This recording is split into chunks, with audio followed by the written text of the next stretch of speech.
আসসালামাইকুম সম্মানিত ভিউয়ার্স মাই made lab চ্যানেলে আপনাদেরকে স্বাগতম। সম্মানিত ভিউয়ার্স, আমরা প্রত্যেকেই জানি যে ভিটামিন ডি আমাদের শরীরের জন্য খুবই উপকারী একটি উপাদান এবং এই ভিটামিন ডি এর অভাব যদি আমাদের শরীরে হয় তাহলে কি ভয়ানক কিছু রোগ হতে পারে সেগুলো নিয়ে আজকে আলোচনা করব। শুধুমাত্র আমাদের হাড় দুর্বল এবং আমাদের শরীরের ক্লান্তি এবং মানসিক স্ট্রেস এবং সোরিয়াসিসের মতো আসলে জটিল রোগগুলোর জন্যই শুধুমাত্র ভিটামিন ডি যে দায়ী তা কিন্তু নয়।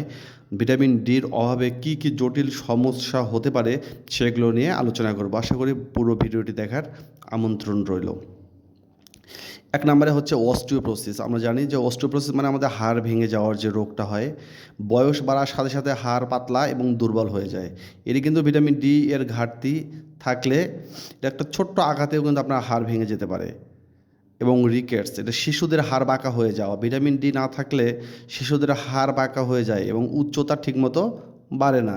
এবং অস্টিওক্লাইসিমিয়া, যেটাকে বলা হয় যে হাড় অনেক সময় নরম হয়ে যায়, এটা প্রাপ্তবয়স্কদের হাড়ে ভীষণ ব্যথা হয় এবং হাঁটতে অনেক কষ্ট হয়। এছাড়াও আরেকটি রোগ হচ্ছে যে muscle weakness and body pain. মাংসপেশিগুলো অনেক দুর্বল হয়ে যায় এবং এর কারণে অনেক ক্লান্তি এবং ব্যথা লাগে।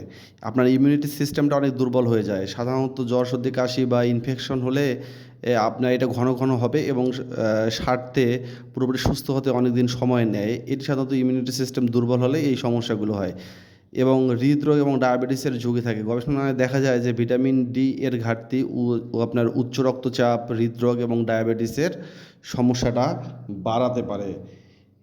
এগুলোর সমস্যা সাধারণত ভিটামিন ডি এর ঘাটতি যদি আপনার শরীরে থেকে থাকে তাহলে এই সমস্যাগুলো হয়। এখন আসলে এর সমাধান কী? আসলে আমরা এর সমাধান হিসাবে অবশ্যই আমরা ডিরাইস 40,000 এটি খেতে পারি। প্রতিটি ক্যাপসুলের 40,000 ইন্টারন্যাশনাল ইউনিট থাকে। এটি শরীরের ভিটামিন ডি এর ঘাটতি পূরণ করে হাড়, দাঁত এবং পেশিটাকে মজবুত রাখে, মানসিক স্ট্রেসটাকে কমায় এবং সোরিয়াসিস হচ্ছে স্কিনের একটা কঠিন একটা ডিজিজ। এই সোরিয়াসিসটাকেও কমানোর ক্ষেত্রে ভিটামিন ডি দারুণ ভূমিকা পালন করে। আমরা এটা কীভাবে এটা আমাদের সাহায্য করে? বিশেষ করে যে খাবার থেকে ক্যালসিয়ামটা শোষণটাকে বাড়ায়, হাড়টাকে শক্ত করে, অস্টিওপোরোসিসটাকে প্রতিরোধ করে, শিশুদের রিকেটস এবং প্রাপ্তবয়স্কদের অস্টিওম্যালাইসিয়া এটা সারাতে সাহায্য করে, মাংসপেশি এবং স্নায়ুর শক্তিটাকে বাড়ায়, রোগ প্রতিরোধ ক্ষমতাটাকে বৃদ্ধি করে, যার ফলে খুব সহজেই আমরা রোগে আক্রান্ত হওয়ার চান্স আর এটাকে অনেক কমিয়ে আনে। সাধারণত একটি করে ক্যাপসুল এটা সপ্তাহে একবার এবং 7 সপ্তাহ থেকে 8 সপ্তাহ অবশ্যই ডক্টরদের পরামর্শ নিয়ে খেতে হয়।